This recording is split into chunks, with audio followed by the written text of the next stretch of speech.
Hello बच्चों, कैसे हैं आप? कैसे चल रही है आपकी पढ़ाई? लास्ट लेक्चर में मैंने आपको वेपर डेंसिटी के बारे में बताया था और कुछ सम सॉल्व कर रहे थे हम लोग। तो आज आगे की सम सॉल्व करेंगे। Let us start. पहला है vapour density of CO2 is 22।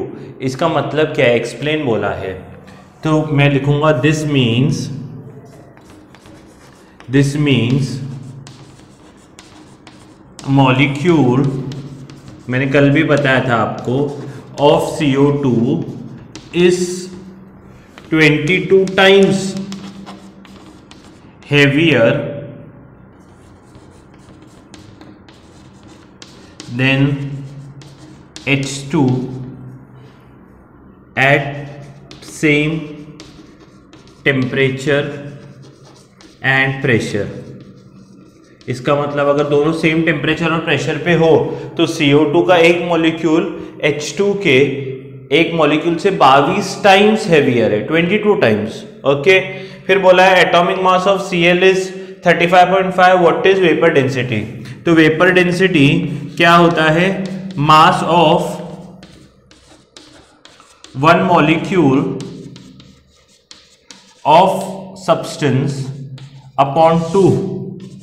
तो मॉलिक्यूल कितना है? Cl2 होता है एक मॉलिक्यूल, तो 35.5 इंटू 2 होगा, अपॉन 2 करेंगे तो 2 ने 2 को मार दिया, वेपर डेंसिटी आएगी 35.5। सिंपल, इसमें कुछ भी डिफिकल्ट नहीं है। नेक्स्ट बोला है volume of 56 centimetre cube of CO यानी carbon monoxide at STP is given. What is its mass? Mass पूछा होगा, मैंने क्वेश्चन आधा लिखा है। मास कितना है? मास पूछा है, ठीक है। अच्छा, मेरे पास वॉल्यूम का है, वॉल्यूम अपॉन 22.4 लीटर है। गिवन मास अपॉन मॉलिक्यूलर मास, ये लेना पड़ेगा ना। तो ये लीटर में है तो ये 56 सेंटीमीटर क्यूब में है वॉल्यूम, तो वॉल्यूम गिवन कितना है? 56 सेंटीमीटर क्यूब। अच्छा, लीटर में कन्वर्ट करने के लिए हमको क्या करना पड़ेगा? लीटर में कन्वर्ट करने के लिए we have to divide by 1000 से डिवाइड करना पड़ता है। सेंटीमीटर क्यूब को लीटर में कन्वर्ट करने के लिए 1000 से डिवाइड, तो ये लीटर में कन्वर्ट हो गया। अच्छा, मास तो फाइंड करना है। मॉलिक्यूलर मास कितना है? मॉलिक्यूलर मास CO का कार्बन का 12, ऑक्सीजन का 16 यानी 28 ग्राम, ठीक है। तो फॉर्मूला लगाओ, गिवन मास अपॉन मॉलिक्यूलर मास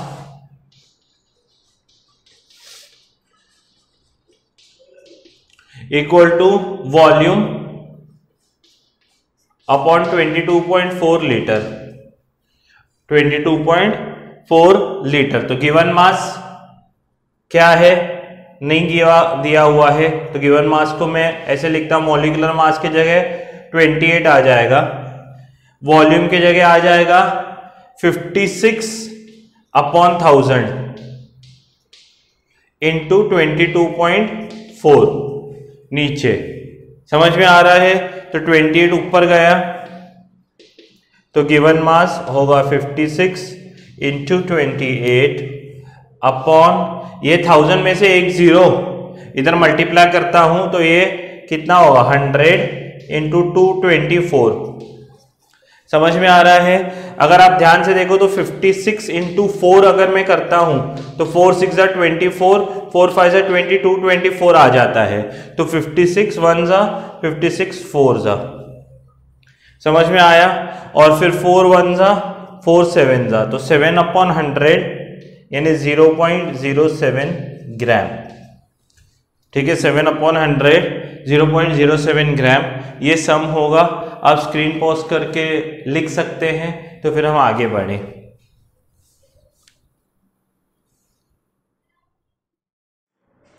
देखिए यहाँ पर क्या बोला है? Determine the number of molecules in a drop of water which ways 0.09 gram.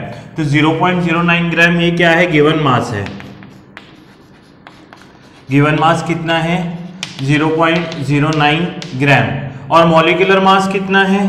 Molecular mass है वाटर का 18 ग्राम, आप सबको पता है। और हमको पूछा है मॉलिक्यूल्स, तो मॉलिक्यूल्स है तो ये दोनों लेने पड़ेंगे। तो क्या होगा? गिवन मास, ये फॉर्मूला आपको याद होना चाहिए, given mass upon molecular mass equal two molecules upon 6.022 into 10⁻23। समझ में आ रहा है? तो गिवन मास कितना है? 0.09 है, मॉलिक्यूलर मास 18 है, तो मॉलिक्यूल्स 6 इंटू 10⁻23। अभी देखिए ध्यान से, यहां से 2 पॉइंट निकलेंगे तो नीचे 2 जीरोस बढ़ने वाले हैं, तो ये 9 हो गया, तो ये 1800 होगा। और ये 6 को मैंने ऊपर लेके आया, ये 6.022 ले लो, आपको जैसी आपकी इच्छा हो, यहाँ ऐसा ले लो, कुछ इतना ज़्यादा फर्क नहीं पड़ता है, पॉइंट का थोड़ा सा फर्क पड़ेगा, उतना चल जाता है। तो 2 जीरो कट हो जाएंगे तो ये 21 हो जाएगा, isn't it? और ये क्या होगा? 9 1s 9 2s 2 1s 2 3s 3 into 10⁻21 you know is the final answer। ये नंबर ऑफ मॉलिक्यूल्स हैं, कितने हैं? 3 into 10⁻21। मोगेम्बो खुश हुआ, पहला सम हो गया, isn't it? नेक्स्ट क्या? Molecular formula of sulphur is S8। उसका मॉलिक्यूलर फॉर्मूला दिया है क्या? S8। तो अगर आप ध्यान से देखो तो जब मैं मॉलिक्यूलर मास निकालूंगा, मॉलिक्यूलर मास, तो S into 8, तो S का सल्फर का कितना है? 32, तो 32 into 8, 8 2s 16, 8 3s 24, 25, 256 ग्राम। ठीक है, कंटेन्स 5.12 ग्राम, ये गिवन मास है। इतना सल्फर था, ये मॉलिक्यूलर मास इससे मिला, एक सल्फर 32 होता है, तो S8 था, तो S into 8, तो ये गिवन मास है। कितना है गिवन मास? 5.12 ग्राम, 5.12 ग्राम, 5.12 ग्राम। फाइंड मोल्स, तो मोल्स कैसे फाइंड करते हैं आपको पता है? मोल्स का फॉर्मूला होता है गिवन मास, गिवन मास बटे मॉलिक्यूलर मास, बटे यानी हिंदी में divide, given mass upon molecular मास। तो गिवन मास कितना है? 5.12 upon 256।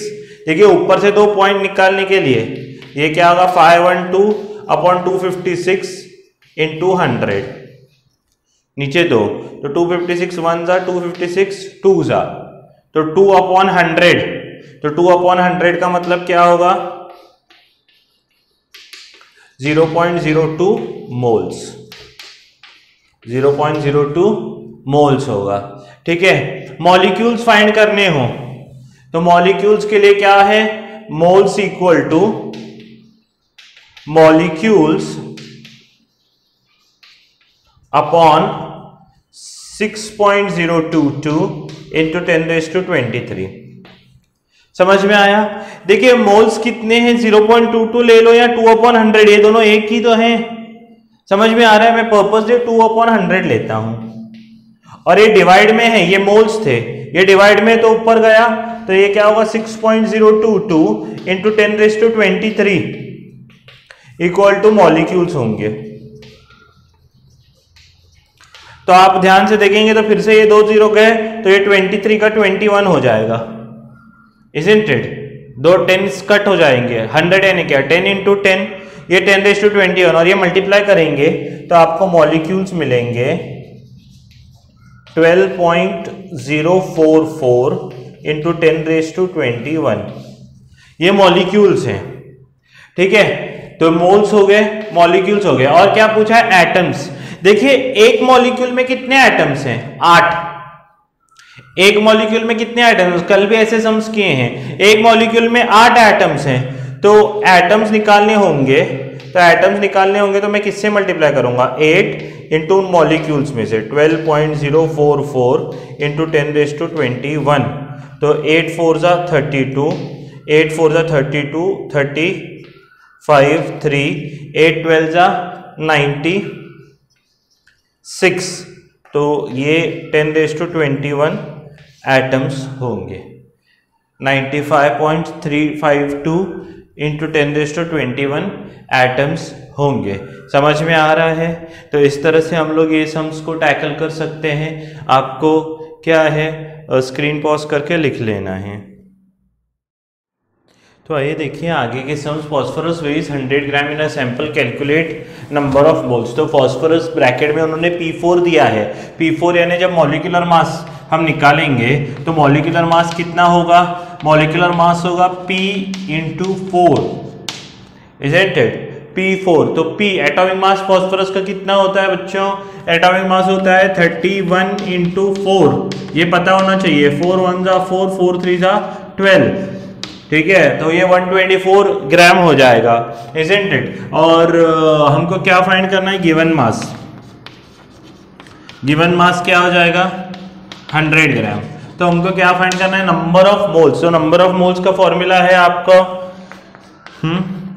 Number of moles is given mass upon, ये पता होना चाहिए आपको, ठीक है? Molecular mass. हम तो चले हम तो चले तो ये क्या होगा?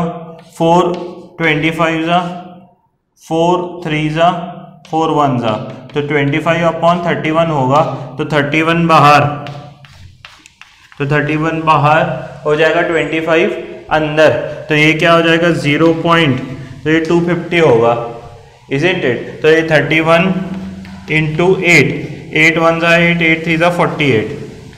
तो ये क्या होगा? 248 अपॉन 2, इजंट इट?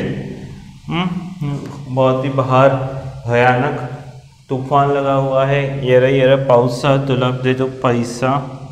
अच्छा, थोड़ा सा कंसंट्रेशन इधर लगाए तो ये 200 हो जाएगा। तो ये लगभग 0.807 मोल्स आएगा। समझ में आ रहा है? समझा? ये देखिए कितनी हवा आ रही है, भयानक तूफान है बाहर, ठीक है? Find molecular mass of chlorine if 308 centimetre cube of it at STP weighs 0.79 gram. तो ग्राम मॉलिक्यूलर मास यानी मॉलिक्यूलर मास फाइंड करना है। ग्राम मॉलिक्यूलर मास यानी मॉलिक्यूलर मास फाइंड करना है। तो 1 मिनट में क्या कर लेता हूँ, खिड़की बंद कर लेता हूँ, नहीं तो मैं ही उठ जाऊंगा। तो समझ में आ रहा है? तो ग्राम मॉलिक्यूलर मास क्लोरीन का फाइंड करना है। तो ग्राम मॉलिक्यूलर मास फाइंड करना है। अगर वेट दिया है 0.79 और इसका 308 वॉल्यूम भी दिया है, तो देखिए वॉल्यूम, गिवन मास कितना है? गिवन मास है 0.979, इजंट इट? और वॉल्यूम कितना है? 308। तो ये वॉल्यूम आपका कितना होगा? 308। समझ में आ रहा है? पर ये सेंटीमीटर क्यूब में है। मैंने आपको बोला कभी भी सेंटीमीटर क्यूब में हो तो डिवाइड बाय 1000 मारना है ताकि ये लीटर में हो जाए। तो ये लीटर 308 अपॉन 1000 लीटर होगा। अगर मेरे को क्या क्या दिया है? गिवन मास दिया है, वॉल्यूम दिया है, हमको मॉलिक्यूलर मास निकालना है। तो मैं क्या लिखूंगा? Given mass upon molecular mass equal to volume upon 22.4 litre. समझ में आ रहा है? तो गिवन मास कितना है? 0.7979 अपॉन मॉलिक्यूलर मास। मॉलिक्यूलर मास पता नहीं है तो निकालना है मॉलिक्यूलर मास। वॉल्यूम कितना है? वॉल्यूम यह है 308 अपॉन 1000 इंटू नीचे तो 22.4 है ही। समझ में आ रहा है? तो हमको क्या करना पड़ेगा? Cross multiply. तो 0.979 इंटू 1000 इंटू 22.4, ये जो नीचे है ये पूरा ऊपर चला जाएगा, ठीक है? और 308 ऊपर है तो ये नीचे चला आएगा। और ये मॉलिक्यूलर मास इधर लिखना पड़ेगा, ठीक है? समझा? अभी कैलकुलेशन करते हैं। देखिए 1000 इंटू 0.979, तो 0.979 क्या होगा? 979 इंटू 22.4, 1000 से मल्टीप्लाई किया तो उसका सब निकल गए point, upon 308 equal to molecular mass आएगा। अच्छा 979 अपॉन 22.4 है। अभी मैं क्या करता हूं, 22.4 और 979 अपॉन 308 है, तो इसको यानी पहले मल्टीप्लाई करेंगे, बाद में डिवाइड करना पड़ेगा। तो 979 इंटू 22.4 हम करके देखते हैं, ठीक है। मैं टाइम वेस्ट नहीं करता हूँ यहाँ पर, आप वहाँ पर कैलकुलेट कर लेना। तो यहाँ पर क्या है 979 इंटू 22.4, ठीक है, ये आ जाता है 21929.6 अपॉन 308। तो इसको डिवाइड बाय 308 सीधा सीधा हम लोग करेंगे, तो ये आ जाएगा 71.2, सीधा सीधा कैंसलेशन हो जाता है 71.2, और ये मॉलिक्यूलर मास होगा किसका, 71.2, किसका, क्लोरीन का। तो 1 ग्राम मॉलिक्यूलर मास फाइंड करना था, वो हमने फाइंड किया है यहाँ पर। तो स्क्रीन पॉज करके ये सभी सम्स भी आप लोग लिख सकते हैं।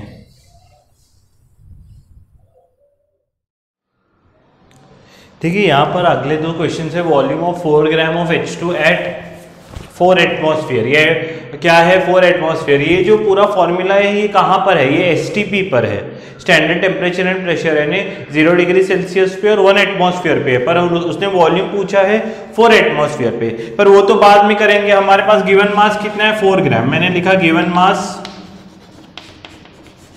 कितना है, 4 ग्राम। अच्छा, मॉलिक्यूलर मास कितना होता है आपको पता है? मॉलिक्यूलर मास कितना होता है H2 का, 2 ग्राम। 1 इंटू 2, 2 ग्राम। अच्छा, मैं लिखता हूं गिवन मास अपॉन मॉलिक्यूलर मास, क्योंकि वॉल्यूम की बात चली है तो कौन सा यूज करूंगा, वॉल्यूम अपॉन 22.4 लीटर।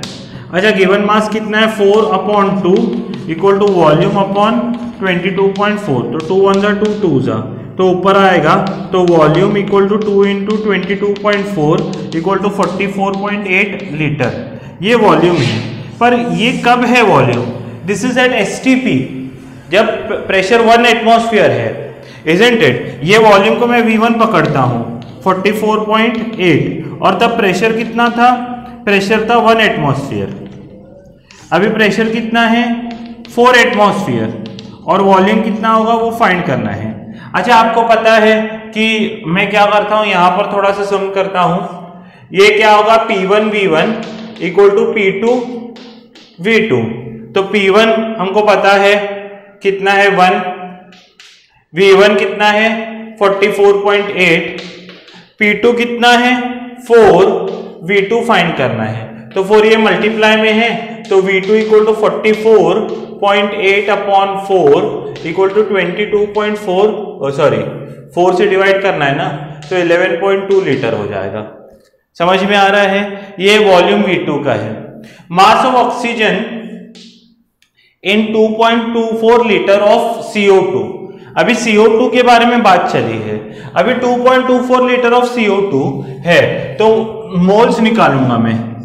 मोल्स कितने हो जाएंगे आपको पता है, वॉल्यूम की बात चलिए तो वॉल्यूम अपॉन 22.4, तो वॉल्यूम दिया कितना है 2.24 अपॉन 22.4, यानी ये 1 जा ये 10 जा, तो 1/10 आ जाएगा मोल्स, इजंट इट। अभी यही जो मोल्स हैं, मैं ऑक्सीजन की बात कर रहा हूं, तो मोल्स इक्वल टू क्या होता है, गिवन मास अपॉन मॉलिक्यूलर मास। अभी मॉलिक्यूलर मास इंस्टेड ऑफ मैं CO2 मैं किसके लूंगा, O2 के, क्योंकि मास O2 का पूछा है, ऑक्सीजन का पूछा है। तो गिवन मास तो पता नहीं है, मॉलिक्यूलर मास O2 का कितना है 16 इंटू 2, तो गिवन मास अपॉन 32। अच्छा, इक्वल टू कितना है 1 अपॉन 10 है, तो गिवन मास कितना होगा, गिवन मास होगा 32 अपॉन 10 यानी 3.2 ग्राम। ठीक है, 3.2 ग्राम। समझ में आया? तो ये C वाला पार्ट है। आप क्या कर सकते हैं, स्क्रीन पॉज करके लिख सकते हैं। देखिए हम लोग आगे की सम्स करते हैं। क्या बोला है, student puts his signature with graphite pencil, its mass is 10⁻⁻12 ग्राम। तो यहाँ गिवन मास दिया हुआ है, गिवन मास कितना है, गिवन मास 10⁻12 ग्राम है, इजंट इट। उसके बाद क्या है, एटॉमिक मास कार्बन का हमको पता है, एटॉमिक मास कितना होता है कार्बन का, कार्बन ग्राफाइट पेंसिल है ना, ग्राफाइट है ना कार्बन ही, तो एटॉमिक मास 12 है। Find the number of atoms बोला है, बराबर है ना। तो हम लोग क्या लेंगे, गिवन मास और एटम्स की बात चली है, तो given mass upon molecular mass या atomic mass equal to atoms upon 6 × 10⁻23, isn't it. तो गिवन मास कितना है 10⁻12 अपॉन एटॉमिक मास कितना है 12, ये नीचे तो ऊपर आएगा 6 × 10⁻23, तो ये एटम्स होगा। तो -12 और +23, तो ये हो जाएगा 10⁻23 -12 यानी 1 और 1 10⁻11, तो 6 1 जा 6 2 जा यानी 0.5 × 10⁻11 एटम्स होगा, 0.5 × 10⁻11 एटम्स होगा। समझ में आ रहा है। फिर नेक्स्ट क्या है, a gas has a density 3 ग्राम पर लीटर, यानी जब वॉल्यूम 1 लीटर है, इसका मतलब है जब वॉल्यूम 1 लीटर है, मास कितना है 3 ग्राम है, इजंट इट। उसके बाद क्या बोला है, एट 273 डिग्री सेल्सियस, यानी टेम्परेचर कितना है 273 डिग्री सेल्सियस, इजंट इट। तो 273 को केल्विन में कन्वर्ट करेंगे तो 273 + 273 करना पड़ेगा, यानी 546 केल्विन है, ये टेम्परेचर है। और प्रेशर बोला है 1140 mm, यानी प्रेशर P1 होगा 1140 mm, बराबर है। तो हमको फाइंड करना है what is the molecular mass, अभी मास फाइंड करना है, ये वॉल्यूम दिया हुआ है। तो मैं क्या करता हूं, एसटीपी का टेम्परेचर कितना होता है 0 डिग्री सेल्सियस यानी 273 केल्विन, और प्रेशर तब कितना होता है 760 mm ऑफ Hg, ठीक है। ये T2 है, ये P2 है और ये V2 है, समझ में आ रहा है। तो ये लिखा जाएगा P1 V1 upon T1 equal to P2 V2 upon T2, समझ में आ रहा है।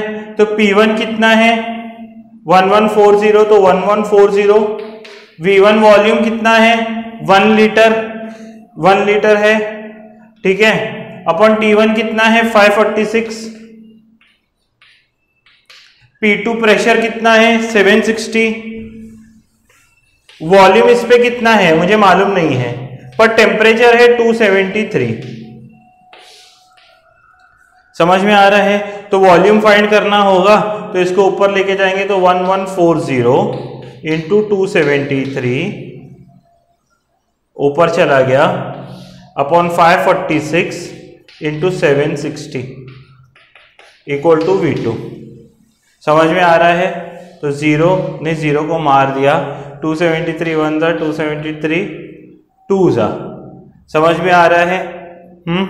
तो ये क्या है 2 1 जा 2 5 जा 10, 2 7 जा 14, तो V2 कितना आ रहा है वॉल्यूम 57 अपॉन 76, समझ में आ रहा है। तो 19 3 जा और 19 4 जा 76, यानी ये कितना होगा 0.75 लीटर होगा, 0.75 लीटर होगा, या 3/4 भी पकड़ लो तो चलेगा। अभी देखिए वॉल्यूम इतना मिला है एसटीपी पर, ये वॉल्यूम कहां पर है एसटीपी पर, तो हमको क्या फाइंड करना है मास फाइंड करना है, मॉलिक्यूलर मास। तो गिवन मास अपॉन मॉलिक्यूलर मास, आप स्क्रीन पॉज करके उतना लिख लेना 25th वाला सम, तब तक मैं यहां पर आगे का सम करता हूं। ये आप स्क्रीन रिवर्स करके या पॉज करके बाद में लिख लेना।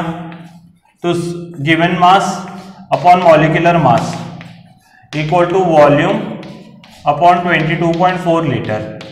ठीक है, तो गिवन मास कितना है, 3 ग्राम है, अपॉन मॉलिक्यूलर मास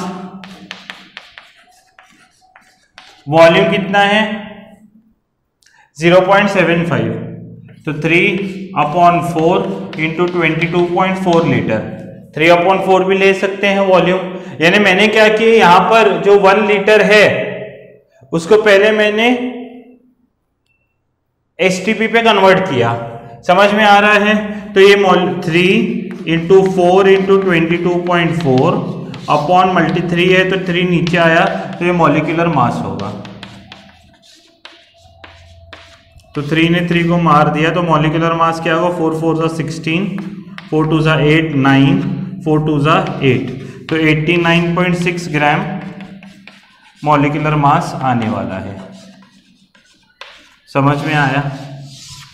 तो यहां पर क्या था, मास दिया गया था, पर कहां पर, जिसका प्रेशर और टेम्परेचर अलग अलग था। तो पहले मैंने क्या किया, उसको एसटीपी पे कन्वर्ट किया है, और एसटीपी पे कन्वर्ट करने के बाद वही हमारे फॉर्मूले लगाए हैं। तो स्क्रीन पॉज करके दोनों सम, पहले वाला भी रिवर्स लेके कर दीजिए, ये भी कंप्लीट कीजिए, तो फिर हम आगे बढ़ते हैं। ये कॉस्ट ऑफ शुगर इज ₹40 पर केजी, कैलकुलेट कॉस्ट पर मोल। देखिए एक मोल कितना है, एक मोल का कॉस्ट फाइंड करना है। अच्छा, मैं और शुगर का ये दिया है, तो उसका मॉलिक्यूलर मास तो आप निकाल सकते हो। कार्बन कितने दिए हैं, 12, तो C × 12। हाइड्रोजन कितने दिए, 22, प्लस ऑक्सीजन कितने दिए हैं, 11, तो ये कितना होगा, 12 × 12 प्लस 1 × 22 प्लस 16 × 11, तो ये कितना होगा, 144 प्लस 22 प्लस ये 11 6 = 66, 11 6 = 11 1 = 11, 176। तो मुझे लग रहा है ये 144 प्लस 22 प्लस 176, तो ये 12, ये 11 और 12 13 14 हो जाएगा ना, ये 11 13 14, तो ये 342 ग्राम आ जाता है इसका मॉलिक्यूलर मास। यानी जब मोल 1 है तो मोल क्या लिखते हैं, गिवन मास अपॉन मॉलिक्यूलर मास, बराबर है ना। तो मोल तो 1 है, तो ये क्या होगा, गिवन मास अपॉन मॉलिक्यूलर मास कितना है, 342। मॉलिक्यूलर मास कितना है, 342। अगर आप ध्यान से देखेंगे तो गिवन मास होगा 1 × 342, तो 342 ग्राम। ठीक है, 342 ग्राम। अभी ये कितने का कॉस्ट दिया है, 40 रुपीज पर केजी, और मुझे एक मोल यानी 342 ग्राम का कॉस्ट निकालना है। देखिए कॉस्ट लिखूंगा मैं, कॉस्ट है 40, तब मास कितना है 1 केजी यानी 1000 ग्राम। पर जब मास 342 है, कॉस्ट क्या होगा, x, तो क्रॉस मल्टीप्लाई कीजिए, 40 × 342 अपॉन 1000, जो भी x के साथ है नीचे, ये कॉस्ट होगा। समझ में आ रहा है? तो 0 0 कैंसिल होगा यहाँ पर, और 2 0 कैंसिल हो गए तो पॉइंट इधर आ जाएगा, 3.42 हो जाएगा। तो 4 2 = 8, 4 4 = 16, 4 3 = 12, 13, तो 13.68 रुपीज कॉस्ट होगा 1 मोल का, पर मोल ही नहीं, 1 मोल का। तो मैंने क्या किया, पर मोल चाहिए तो मैंने 1 मोल लिया, उसका मास निकाला और कॉरस्पॉन्डिंग कॉस्ट निकाला है। तो यहाँ पर ये सम्स आज के लिए इतने मैंने लिए हुए हैं, 5 से 6 सम्स अलग अलग टाइप के लिए हुए हैं। तो आप फिर से इसको भी प्रैक्टिस कीजिए, और नेक्स्ट लेक्चर शायद सम्स का आखिरी लेक्चर होगा, फिर हम लोग नेक्स्ट सी टॉपिक पे पढ़ेंगे। तब तक पढ़ते रहिए, अपना ख्याल रखिए, अपने पेरेंट्स का ख्याल रखिए। जय हिंद। और वीडियो पसंद आए तो लाइक ज़रूर कीजिए।